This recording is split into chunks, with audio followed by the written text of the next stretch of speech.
Alrighty, so this is currently week 6, part 3 of my learning Python for 100 days. And yeah, well, I didn't expect to have a part 3 here. Why did I have it? Because, I'm kind of running out of time. And, like, since I know a little more, I'm like, why not I just up the pace a bit more? So, what are we going to do in this video? We're going to be learning about nested loops. I was going to actually save this for the week 7 because, like, I didn't have much for the week 7 and week 8, but I'll learn a bit more for those days. But I wanted to do nested loop because week 5 we learned about while loops and for loops, and week 6 we learned about, well, yeah, week 6 part 1 and part 2 we learned about lists, sets, tuples, and dictionaries, aka collections. And well, I couldn't teach you guys about nested loops without y'all knowing about collections, because it's harder to have examples with just one stuff. So yeah, let's take a few examples on nested loops. Alrighty, so let's take a few examples, or let's talk about nested loop. So what is a nested loop? A nested loop is a loop inside a loop.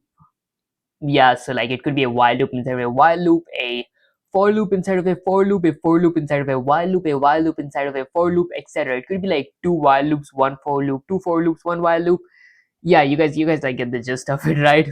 Okay, the outer loop runs first, and for each run of the outer loop the inner loop runs completely. So the loop must, like the loop that goes inside, like I just said, like for a while loop inside of a while loop, the loop that's inside of the first loop is called the outer loop, and the second one is called the inner loop.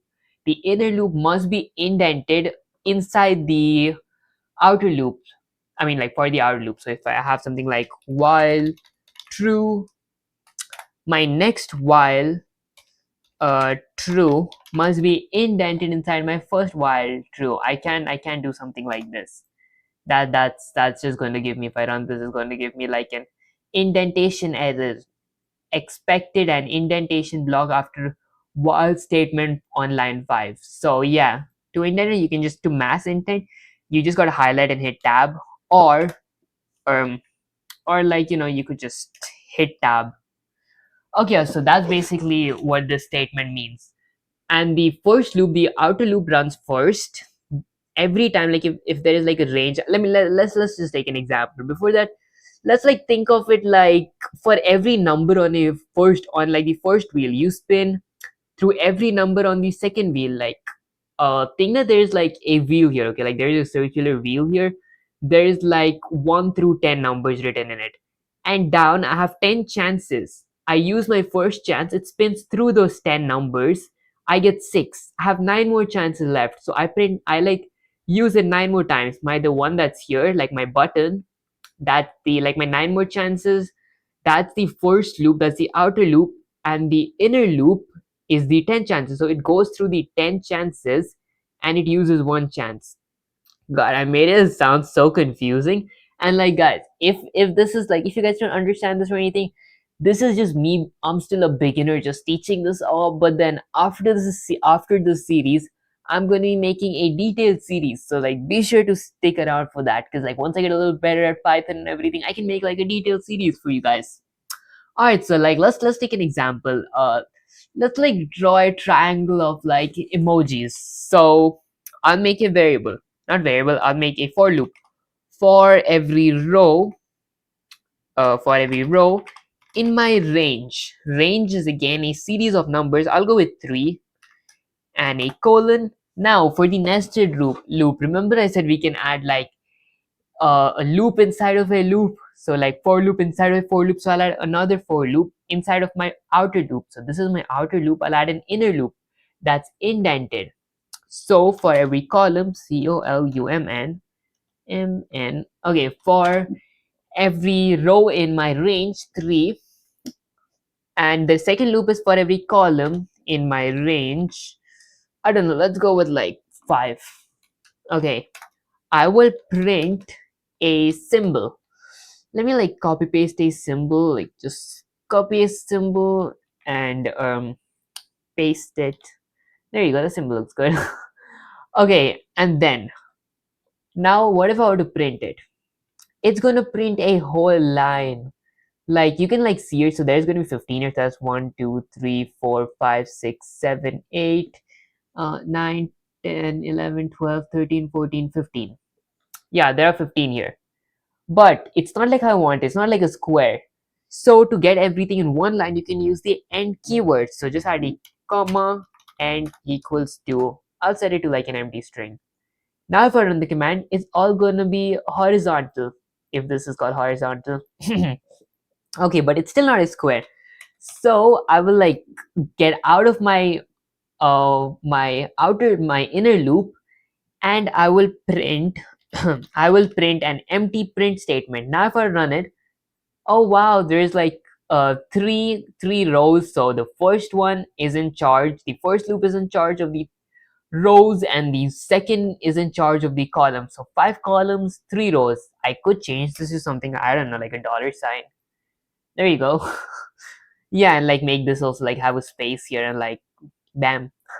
Okay, yeah, so that's like basically it for nested loops. I mean, I don't know, we could like take another example. Yeah, let's take one more example. Let me actually just convert this to comments real quick. So comment here, and comment and a comment. Okay, perfect. All right, so what's the second one? Let's make another for loop. So for, I don't know, let's go with I in my range. This time let's go with 1 through 4. Okay, so for I in my range 1 through 4, I will add another for loop. Something like for j for j in my range 1 through 6. Okay, this is something like a multiplication stuff, like a table stuff, like how you make like tables. I will print like multiplication tables.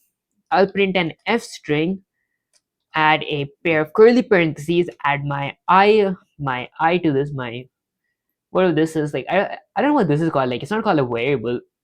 Might be. Okay, so I'll print my I there, and then I will use a multiplication sign, also known as like an asterisk, or you could use like an, because this is technically inside my string, so I'll use multiplication sign and add another curly parentheses and add my j variable. So what does like this whole thing mean? Let me just like complete this real quick. Go with equal to, add a pair of curly parentheses again, one, I mean not one, I multiplied by j. Okay, so what does this whole thing mean?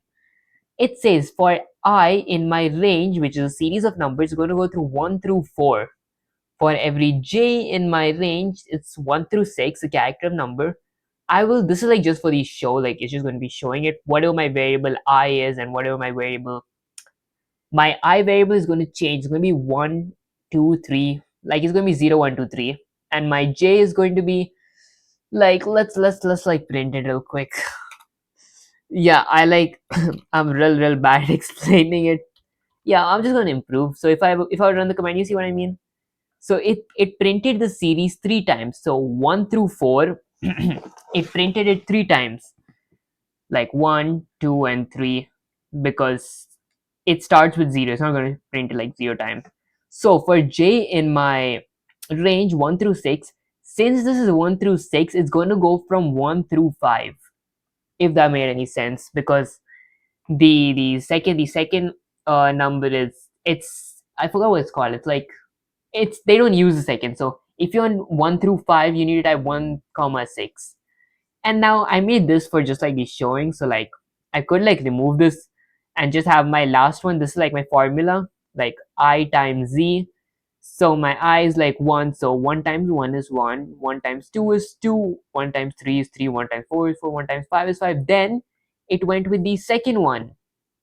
The second I is going to be now 2 times 1. So 2 times 1, I mean 2 times 1, because the my j is the second one. So my second loop is going to run completely from 1 through 6, but my first loop is going to be from 1 through 4, and then it's going to be from 2 to 4, then it's going to be from 3 to 4, and then it's going to be from 4 to 4. But since if I had this to be 5, and if I run the command, then you're going to get the 4 to 4 stuff. If that made any sense. And guys, if it actually doesn't make any sense, I'm kind of bad at explaining right now. I'll make a detailed video in the future, so you guys be sure to like check that out. Okay, so after it ran like 2 to 4 times, so like we were here, this command ran 2 times, and so like the outer loop, once it runs completely one whole time, then the inner loop runs completely. So there's like 5 times, so one of the 5 times is done, and in that one of the 5 times, the inner loop is going to run 5 whole times. You're going to see the 5 whole times, and then the whole loop is over. Then the loop is going to again start from the beginning, but this time instead of going from 1, it's going to go from 2, and this is again going to start from 1 through 6. So it's going to get the whole 2 table, and after that, once the loop is again over after reaching 6, it's going to again come back, and this time it's going to start from 3. So this is like third loop. This loop is going to go 4 whole times because it's 1 through 5, and the second number, it's they don't count that because it's 0. They don't count actually first because it starts from 0. So if you want 1 through 4, type 1 through 5. Yeah, so it's going to start all the way again, but this time it's not going to start from 1 or 2. It's done with those. Now it's going to go and start from 3, and if it starts from 3, the inner loop is going to again run from 1 through 6 the third time. Once it's done with the third time, it's going to again come up, and this time run from 4, that is the final one, and the inner loop is again going to go from 1 through 6 the fourth time. And this is just like the formula, like I times j, so my 1 times this thing, you guys know. So yeah, that's like basically it for nested loops. Although we can like, it's even used for making like 2D stuff. This was like kind of complicated. Like this one like took me a while to this thing, like, yeah, it was kind of complicating. Okay, so let me make another variable, and I'll name this variable something like, I don't know, something like grid, and I'll keep that equal to a list of lists.